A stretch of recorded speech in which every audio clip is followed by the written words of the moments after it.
Hey there, cats and kitties. I am the Blues Man, Johnny Blues. With this video, I'll be discussing my thoughts on episode 19 of the anime series Shokugeki no Soma. And this was definitely an interesting episode in that we got a bunch of new characters being debuted for this autumn elections arc, most of which we've seen hints of in the OP ever since they switched it over to the new OP. And it's just hella interesting seeing what new faces. I mean, we have carryovers like the Aldini boys, Alice and Ryu and everything like that. But what's really intriguing to me, the standout aspect, is we're not getting immediately into the autumn elections. There's going to be a preliminaries, sort of in between, a prologue, precursor, whatever you want to call it, where everyone who survived the Totsuki camp, they've been picked and, chosen out of that lot and broken up into two groups, Group A and Group B, all of which I guess they're going to be fighting amongst themselves, against each other, pitted against each other in mini Shokugeki matches, I guess.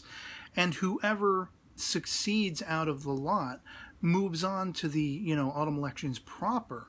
Now, the big difference is the Elite 10 are the ones who are overseeing and going to be effectively the judges of this preliminary status. And with people like Arina gunning for, Soma, and even some of her fellow Elite 10 are kind of like, what is with you? What bug crawled up your butt with this kid? And we want to see what he's capable of. She just has that personal sort of obsession, against Soma. So it's interesting that you got some of her fellow Elite 10 calling her on it right to her face. And she tries to throw it back at like Satoshi because, oh, aren't you both part of Polar Star? Don't you maybe you're championing Soma because of that? But no, it has nothing to do with it. They want to see what Soma can accomplish. And I think there might even be a sort of adversarial thing where they want to put Arina in her place. She is so pompous and so full of herself. She's like, you'll never be above me, Soma, in her own mind, imagining herself as like an angelic figure. And it's just interesting that, of course, the sort of dish that they're going to have to prepare is curry, a curry dish, which doesn't necessarily translate to curried rice. There are many different things you can do with it, as we see by the end of this episode, as these characters are being introduced to us. Sort of at the early portion of the episode, we see Megumi, basically some chick is getting up in her face, this chick Hojo Miyoko, I think her name is, purple hair, looks like a hulking, brutish chick. She sends a couple guys packing for mocking Megumi's being chosen for the preliminaries and everything. They call her a dropout, which is interesting. She didn't drop out. She was sort of almost kicked out, but then she ended up holding on with the help of Soma and Dojima and everything like that. So she's not a dropout, but I guess they're just scathing at her because they didn't get chosen. They were thinking it was just a grade point average kind of thing, when it's something a little more broad. What talents you possess, your individuality, working on the fly, coming up with alternatives. And this chick says that effectively, but then she's like almost borderline, I'm not sure if she's fangirling over Megumi or if she wants to put her fist through her skull. She's trying to find out what happened, oh, you had a Shokugeki with the guy and the thing, and what happened? You won? Did you win? Or did you, both come up like on par, on the same level, whatever, a draw? And Megumi, being as timid as she is, she's freaked out enough as she is, but then you get this hulking chick in her face. You're getting no answers. I mean, if it was, this chick had approached Soma effectively, he would have just been like, pithy and, who are you? What do you care? And then we would have had an info dump to understand where this chick is coming from, Hojo. I don't know exactly, but she was very much sort of miffed when Megumi just timidly relates that, well, Soma kind of helped me, and she's like, oh, you were helped by a man, and whatever, I misjudged you, and she's all ticked off and walks off. I don't know what the hell was up with that, but I'm assuming we're going to see Hojo again, and I hope we find out exactly. Was she actually fangirling over Megumi's prowess, or perceived prowess, and has she now been deflated, or did she think she had somebody she could really go up against as a potential threat to her own skills that she just wanted to have a match with? I don't know. You have this chick now, which just insane. Reminded me of sort of a combination of from the Severing Crime Edge, the Hair Queen with the long black hair, but then kind of Tomoko Kuroki from Watamote, one of my favorite characters, as you can see a little poster up here, or a little wall scroll, in her being absolutely obsessed with getting the attentions focused on negative attentions of Arina. Like, looking at Arina's aide Hisako and being like, that bitch. You know, I don't know what the hell is up with this chick. She's obsessed. She seems borderline psycho. And she wants to take down Arina's aide, so Arina will look upon her with disdain, I guess. As long as she gets some kind of attention, she really wants the negative attention. Okay, whatever. Mystifies the hell out of me. And then, of course, you know, we have Soma getting sort of the hint, calling back in the flashbacks, go check out this chick, you know, Shiomi Jun, who she's sort of knowledgeable on curry and everything like that, and they were in Polar Star Dormitory together when Joichiro was, so maybe this chick will help, you know, help guide you or whatever, the way I guided her. At least he's apparently remembering it very incorrectly to the way it actually was, and Shiomi doesn't want anything to do with Soma, and, you know, punches him, and I love the different camera angles and everything, and, she's like pint-sized, seems youthful as all hell. Doesn't seem like she's changed a bit, as Soma points out, as far as her age, visibly and everything. And she is like a culinary scientist, I think is what Megumi refers to her as, in that she's coming up with all this spice theory.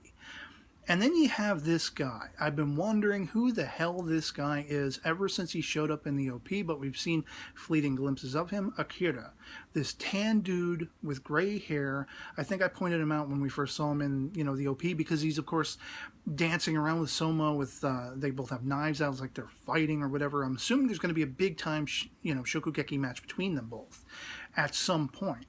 But this guy is the chef who puts Shiomi's theory into action, working with the spices and utilizing different levels of them, you know, switching out the broth in a given dish for water to enhance the actual flavor rather than diminish it. And then he's able, just through the fragrance of the dishes, he's able to modify, you know, how much of that flavor impact you're going to get. And it's intriguing because you have Soma and Megumi just being wowed by this. But then you see that this guy's kind of a pompous rat like Arina is.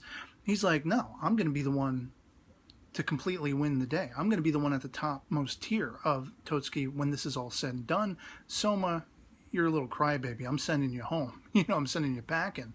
And of course, this gets up Soma's just being psyched out. I mean, we see him later on. He's reflecting on all of this and how his own father was like, until we have another match, don't let anyone beat you, you know.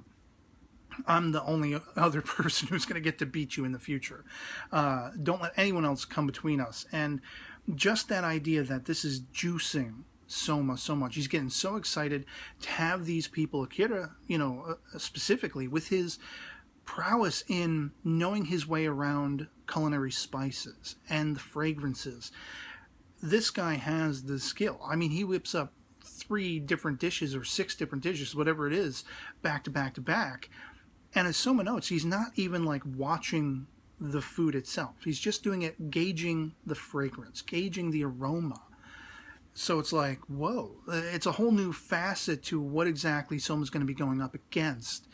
And everyone who's going to be involved in these preliminaries, I can't wait to see how this is going to play out. I hope it doesn't take too long and we can actually get into the, you know, autumn elections proper. I've been told, and I've heard that, you know, the autumn elections themselves is still an ongoing thing in the manga, which I do not read to avoid spoilers and everything like that.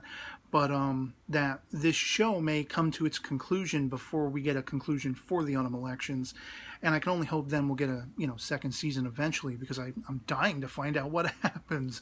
But yeah, it was definitely an interesting episode. And again, all of these revelations of brand new characters, new threats, potentially carryovers from, you know, characters former and previous as well. And seeing how much this Akira guy, he seems like he's going to be sort of a central focus antagonist to Soma, to go right alongside with the Aldinis and, you know, Mito and Alice and Rio and Arina, all these other people.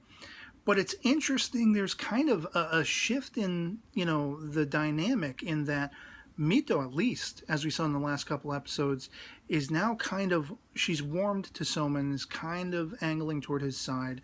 the Eldini boys, even though, you know, they won at effectively Soma, he's you know, talking to them like they're friends, like they're chums, like they're familiar, you know, instead of adversaries. And it seems almost as though because of Soma's just accepting attitude, because of his devil-may-care attitude, and I don't really give a crap, I'm just going to go in and do what I can do.